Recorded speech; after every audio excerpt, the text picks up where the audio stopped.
Welcome back. In today's video, I wanted to go over 5 editing techniques or tricks that have helped speed up my workflow exponentially. I found that a lot of my actions going into editing are pretty consistent, pretty repetitive, and pretty repeatable. And so I figured out a few different tricks that'll help basically take away a little bit of that stress and make the whole process a little bit quicker and a little bit more enjoyable. Let me quickly walk you through each of these 5 tricks, and hopefully something is of use. And if you have any questions, feel free to leave them down in the comments below.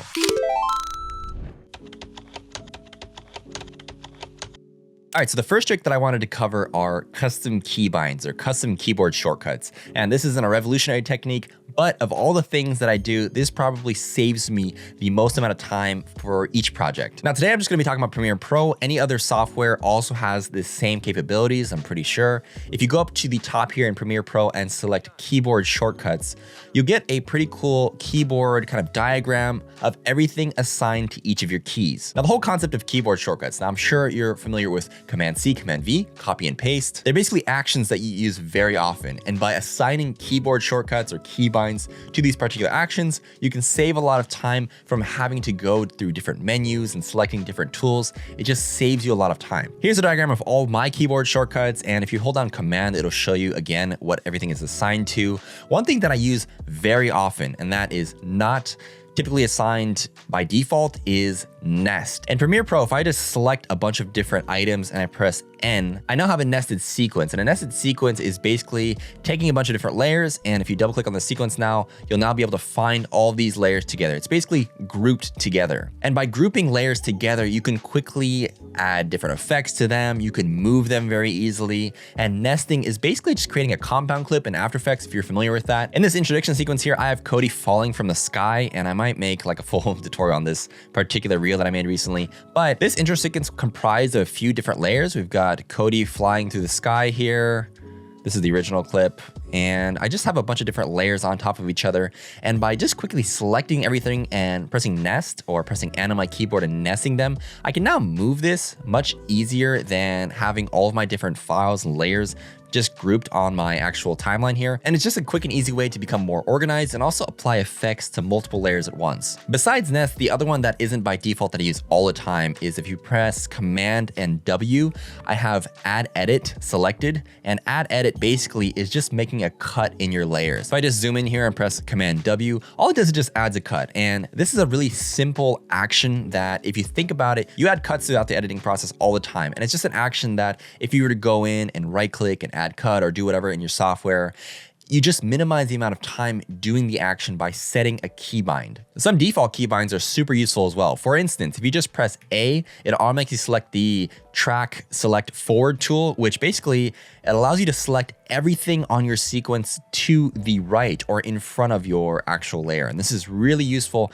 if, for instance, you want to change a sequence or a clip in an actual edit at a certain time point. You can just press A and select everything after, for instance, after 1 second 15 right here. And I'll just select all the layers in my timeline after that point. This is something I use all the time. Keyboard shortcuts can be as difficult or as simple as you like, but just taking a few seconds or a few minutes to learn the default keyboard shortcuts in your program of choice, and then figuring out the types of actions that you do on a consistent basis, and then figuring out specific keybinds. Oftentimes I like to use everything on my left hand. That way my right hand can just be on my mouse and I don't have to switch between pressing different things with my 2 hands.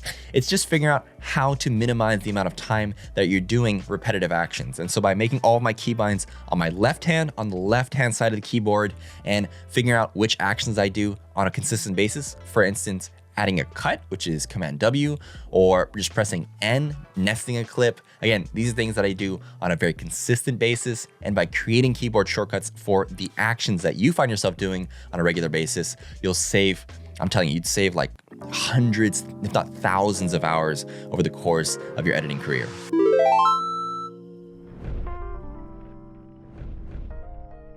Next tip is adjustment layers. And adjustment layers, especially for Premiere Pro, is just a godsend. An adjustment layer is basically just a blank layer that you can add adjustments to, and it'll affect everything below it on your sequence. So right here, I've got on my 15th timeline kind of layer here, I've got this adjustment layer. And on this adjustment layer, I have what I use very often, the transform tool. And the transform tool, if I'll just show you, here's my clip without the transform tool, and here's it with it. On this transform tool, I've just added a scale keyframe. Basically, we're scaling from a zoomed in look to a zoomed out look, and we've also got a little rotation going on. And the transform effect basically is lives right here under your video effects, and transform effect allows you to add motion to your clip while also allowing for shutter angle or motion blur. It's a trick that I use all the time, but just for this sake, basically by having motion assigned to an adjustment layer rather than directly on top of the clip, I can then reuse this adjustment layer in the future. I can reuse it in other effects, other clips. And when you do that hundreds of times, thousands of times, you can figure out which effects you like, and you can create a cool library of different effects that you can then copy and paste onto different sequences. Another effect I use all the time, if you notice this like really subtle flash right here, this again is on an adjustment layer right here, and I've just got a lumetri color right here that I've keyframed the exposure to go from 0 to 1, back to 0. And by having this on this adjustment layer, I could then move this to a different section here. And although it doesn't really, just to show you, you can then have your flash. Here that I have that flash on this adjustment layer, I can move this anywhere I want in my timeline. I can reuse it in different parts of my timeline. I've actually reused it here in this sequence. It's really subtle. As he moves his hand here, I've just added a little flash here. These are the types of things that you can do with adjustment layers that make your life a lot easier. It's just adding effects onto blank layers on top of your clips, and specific things like movement. Oftentimes in my projects, I don't know if you notice like subtle movement in these YouTube videos, those are the transform effect, or basically scaling done on these adjustment layers. And then you can move these to different clips, you can reuse them. It just saves you time from having to do the same motions over and over again. You can even apply LUTs just to the adjustment layers instead of adding it to your specific clips, and then you can reuse your looks, your LUTs. You can build a whole different library just on adjustment layers. I like to do a lot of my motion stuff. If you'll notice right here, this zooming in motion, this is without that transform effect on this adjustment layer, and this is with it. If you'll notice that subtle zooming in, I do this all the time. My short form content, if you notice recently, or even these YouTube videos, that's sort of like zooming in, zooming out. All these clips are just shot on a tripod. This is also just shot with the camera on the ground. You can do different motion things with the transform effect and adjustment layers. It's like magic.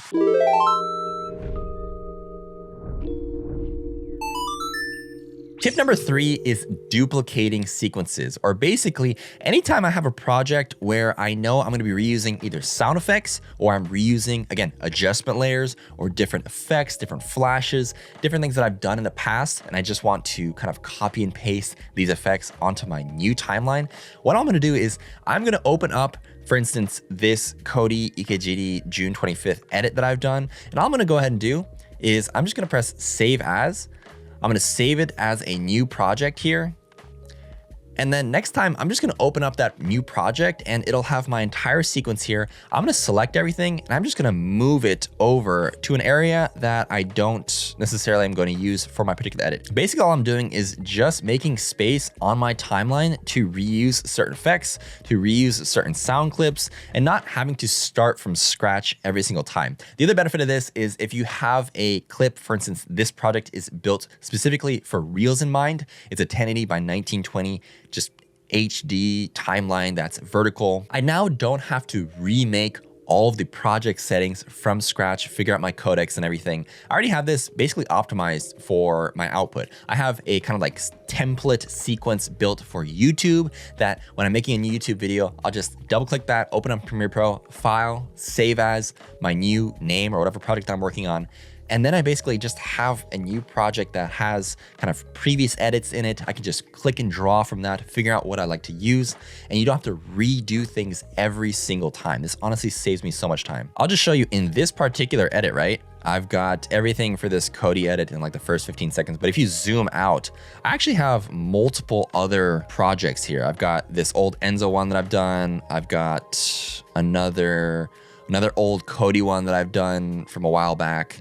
I think I have like at least I've got this Mateus one that I've done. I've got Again, another Enzo one. I think I have like 8 or 9 Reels projects, and over time you'll just kind of like select and delete everything and just use what you need. But for me, this is a really practical tip that I don't see a lot of people doing, specifically if you're doing short form content where you're reusing specific effects, or if you're doing YouTubes, you've got like a specific intro or whatever. A lot of people create templates. For me, it's just a little bit too long to go ahead and create a specific template for things that you like. You can create sequences. This is kind of like the same process, the same concept, but by basically just keeping things, I wouldn't keep too much in a specific sequence just because it like slows down your computer. But if you got the luxury of like a pretty fast chip, this technique is amazing for reusing effects. It allows me to cut down on my editing time substantially by just reusing specific things. Not getting too repetitive, but being realistic about it. Quick pause before we head into the next tip. Let me show you something else that saved me a lot of time recently.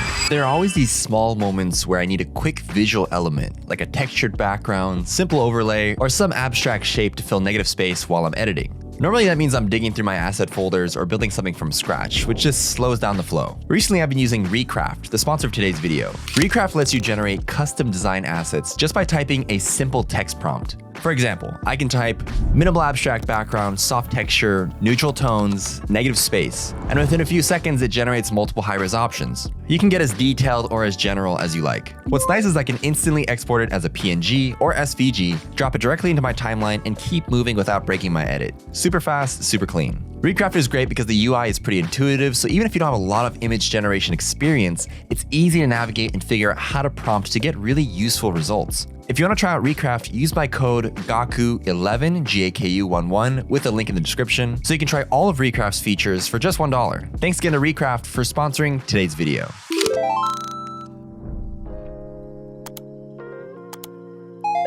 Okay, tip number 4 is ripple editing. Now, I'm not sure if all softwares have this. I assume they might. I mean, this is kind of like a basic thing. Traditionally, if I was just to move or adjust a clip here and just kind of click and drag here, now I've got sort of this gap between the two clips. I've adjusted this clip, but unfortunately now I have this gap because obviously everything in front of this clip or to the right is not going to be adjusted as I move this clip back and forth. And it's kind of annoying, to be honest. But if you want the ripple effect, basically if you press B on your keyboard, if you click and drag now and make an adjustment, let's say we want to move this like 3 frames to the left or shorter, it'll now move everything in your timeline to the right of that actual cut. And alternatively, if you want to shorten like the intro to this particular clip and you just clicked and dragged a few different frames, as you'll notice, it'll move everything to the right of this cut. Now, if you're doing YouTube videos or you're doing documentary work or stuff that's like not too kind of complicated in terms of sound design and stuff, this is a very useful tool, the ripple editing. It's honestly a game changer for making cuts and then adjusting the timing. And by adjusting the timing at a specific point in your project, it'll move everything to the right or after it. So you don't have to make that same adjustment on everything in your project. That's the ripple effect. A bonus kind of like bundle into this is just talking about closing gaps. Now, in my keyboard shortcuts, I actually have something called, if you press Command, and I believe this is colon, it says close gap. Now, let's say you're making your selects. You've got a couple clips here, you've got a clip here, you've got another clip from this section, and you're just making your selects, right? If you go in and select and copy and paste this to a different part of your section, or you're ready to like use this for your project, you'll notice that, let me just Command and Command V, you'll notice that they have this space in between each clip, and just like manually clicking and dragging and rearranging so you have like all of your selects neatly organized is super annoying. Like, this takes so much time, and it took me a lot of time until I realized that all you had to do was, if you just create a keybind and you press Command colon, it'll close the gap on all of your selects. And this honestly saves me a crazy amount of time when I'm making my selects for projects. Workflow wise, I'll just go ahead and make cuts and figure out which scenes and which clips I'm going to use for my final project. I'll click and drag them to a track above where my other raw clips are, and I'll just press Command X. I'll drag them out here, for instance, and then I'll just press Command colon. And now I have all of my selects really neatly just bundled together, and then I can bring this back over to right next to my project and then Command V, and now I've got my selects ready, available. They're right next to each other. There's no gaps, and they're just ready to go. This is just an easy way to get all of your stuff ready to go, ready to edit, and it saves me a lot of time.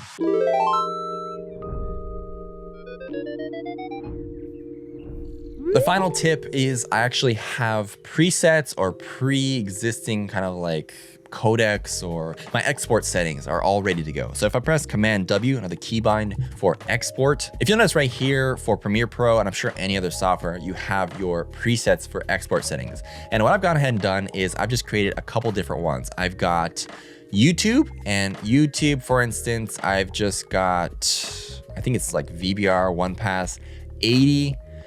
For socials, I have my bitrate a little bit lower. It's just VBR one pass 50, just because I don't need it to be like as high quality, as heavy of a file for social media and Instagram and TikTok. Basically, whatever export settings that you find yourself using very often, all I have to do is just, let's just say I want to adjust this and I want to create like a new preset. Just adjust your export settings to however you like. And then next to custom here, you can then save this new preset as, let's just say, we'll save it as an example, right? Now, anytime that I want to reuse these exact export settings, I can just go into my presets and click example. And by doing so, I'll have access to the same exact export settings. And just by having specific ones for the ones I use all the time, for instance, I have high quality, which is Apple ProRes. I've got socials, which is just 1080, 1920, nothing crazy, kind of a lower bit rate. I've got my YouTube settings, which are a bit of a higher bit rate. I've got like a YouTube kind of final, just larger file sizes, whatever you use, whatever floats your boat. Just by creating presets in your actual export panel, this saves me time and just allows me to quickly just shave off a few more minutes of manually kind of selecting everything and figuring out where things go. These sort of shortcuts save me a lot of time. So yeah, those were 5 quick editing tips and tricks that I use every day in my Premiere Pro workflow. This typically will probably work on almost any software. The key here is to figure out which actions that you're doing on a consistent, regular basis that are pretty repetitive, but you can shortcut either with keybinds or just different techniques, different things that'll help basically just remove the extra time that you're using on the same action over and over again. I mean, don't get me wrong, I enjoy editing just as much as you do, but I'm trying to cut down on the amount of time I'm spending behind a computer and just figuring out ways to spend less time editing, more time shooting, living life, doing other things. We're all just trying to figure out how to optimize our workflows. If you have any questions on anything today, feel free to leave them in the comments below. If you have any better ideas or recommendations, please share them with the community down below. I'm always looking for ways to speed up my workflow, and I'm always looking for recommendations. So if you've got any, make sure to leave them down below. I'm sure it'll help everybody in the community. If you like this color grade, you like my sound effects, you like any of my presets, check out my store. It'll be linked down below. I just redid my website, so everything should be a little bit cleaner, a little bit nicer, and let me know what you think about the overall new redesign. And if you made it to the very end and you're a real one, leave me the word Odyssey in the comments so I know you've checked out the whole video. As always, I really appreciate you guys. Thanks again for watching to the very end, and I'll see you in the next one.